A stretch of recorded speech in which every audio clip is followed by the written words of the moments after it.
Hi friends, good morning. This is Pradeep. So second day voting అసలు ఊహించడానికి కూడా అసలు idea రావడంలే. Voting ఆ విధంగా చేంజ్ అయిపోయింది. ఆ, సోనియా దూసుకొచ్చిందంతే. ఎలా వచ్చింది అసలు? How can possible? ఇది నిజంగా ఆశ్చర్యకరమైన విషయం. చివరిలో ఉన్న సోనియా థర్డ్ ప్లేస్కి ఎలా వచ్చింది? అదేవిధంగా ఆ, మరి ఆదిత్య గారు ఎలా ముందుకు వచ్చేసారు? ఇవన్నీ కూడా చాలా ఆశ్చర్యకరమైన విషయాలు ఉన్నాయి. అవన్నీ కూడా చర్చించుకుందాం.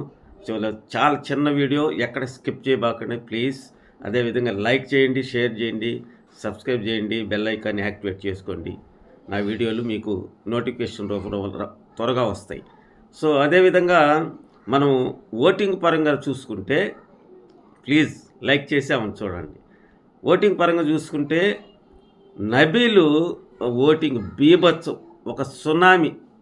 సో గతంలో ఎవరికైతే హయ్యెస్ట్ ఓట్స్ వచ్చాయో, పల్లవి ప్రశాంత్ కావచ్చు, అభిజిత్ కావచ్చు, లేదా షణ్ముఖ్ జయస్వంత్ కావచ్చు, సో లేదా ఫస్ట్ వచ్చిన వాళ్ళు కావచ్చు, వాళ్ళందరికి కూడా నబీలకు వచ్చిన ఓటింగ్ రాలేదు. వాళ్ళందరినీ కూడా ఓవర్కమ్ చేసి ఫస్ట్లో ఉన్నాడు. ఎవరికి కూడా 30% దాటలేదన్నమాట. సో నబీల్కి అయితే బీభత్సం అంతే. ఈ ఓటింగు మామూలుగా లేదు. ఎందుకంటే అతను చేసిన వీడియోస్ కావచ్చు, అదేవిధంగా వరంగల్ డైరీస్లో అతను చేసిన కామెడీ స్కిట్స్ కావచ్చు, పైపిచ్చు హౌస్లో ఉన్నటువంటి అతని యాక్టివిటీసు, అతనుండే జెన్యూన్గా మాట్లాడడం, సో ఎవరితో కూడా గొడవ పెట్టుకోకుండా ఉండడం, ఇవన్నీ కూడా అతనికి కలిసి వస్తున్నాయి. పైపిచ్చు సోనియా అతను ఓటింగ్ని బాగా పెంచేదానికి ప్రయత్నం చేస్తుంది. సో అందువల్ల ఎలాంటి పరిస్థితుల్లో అతను తగ్గే ప్రశ్నే లేదు. నేను తగ్గేదేలే అంటున్నాడు. సో కాబట్టి అతను 34%తో పీక్స్లో పడుతున్నాయి ఓట్స్. సో దాని తర్వాత నిన్నటి దాకా, అంటే రాత్రి దాకా కూడా ప్రేరణ ఉండేది. ఇప్పుడు మణికంఠ వచ్చాడు. ఎలా వచ్చాడు? జస్ట్ కొన్ని ఓట్లే. ఇంతకుముందు కూడా ప్రేరణకి మణికంఠకి జస్ట్ కొన్ని ఓట్లే తేడా ఉండేది. ఆ తేడానే మణికంఠకి వచ్చింది. అందుకని థర్డ్ ప్లేస్లో ఉన్నాడు, సెకండ్ ప్లేస్లో ఉన్నాడు. ప్రేరణ థర్డ్ ప్లేస్లో ఉన్నాడు. కాబట్టి ఇద్దరికి కూడా సమానంగానే 16% లేదా 15-16% పడుతుంది. అంటే నబీల్కి సగం కూడా పడలేదన్నమాట వాళ్ళకి. సో తర్వాత ఫోర్త్ పొజిషన్కి వచ్చేసరికి ఆదిత్య ఓం వచ్చేసాడు. ఆదిత్య ఓంకి బీభత్సంగా ఓటింగ్ పడతా ఉంది. అతను చేసిన సర్వీసెస్ కావచ్చు, అతను ఆడే తీరు, అతని మాట తీరు, అందరినీ కూడా గౌరవించడం, చిన్నోళ్ళని కూడా గౌరవని పిలవడం అతను చాలా కలిసి వచ్చే అంశం. అంతేకాకుండా ఇక్కడ సోనియాకి ఎవరైతే యాంటీ ఉన్నారో ఎలిమినేట్ చేయాలని వాళ్ళందరూ కూడా బాగా ఆదిత్య ఓం కావచ్చు, మిగతా వాళ్ళందరూ కూడా షేర్ చేస్తున్నారు. మరి నిఖిల్ ఫ్యాన్స్ అయితే ఆ సోనియాను మాత్రము ట్రిగ్గర్ చేశారు.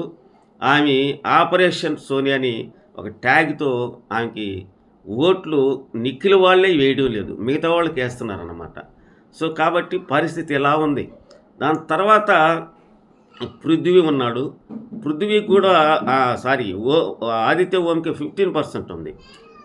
పృథ్వీకి కూడా 11-12% వచ్చేసింది. అతను కూడా పర్వాలేదు, బాగానే వస్తున్నాయి. సో అతను నిఖిల్ ఓట్లు అతనికి పడుతున్నట్టున్నాయి, ఎందుకంటే నిఖిల్ లేడు కాబట్టి. సో చివరిగా సోనియా ఉంది. ఈమెకి అలా 8% ఉంది.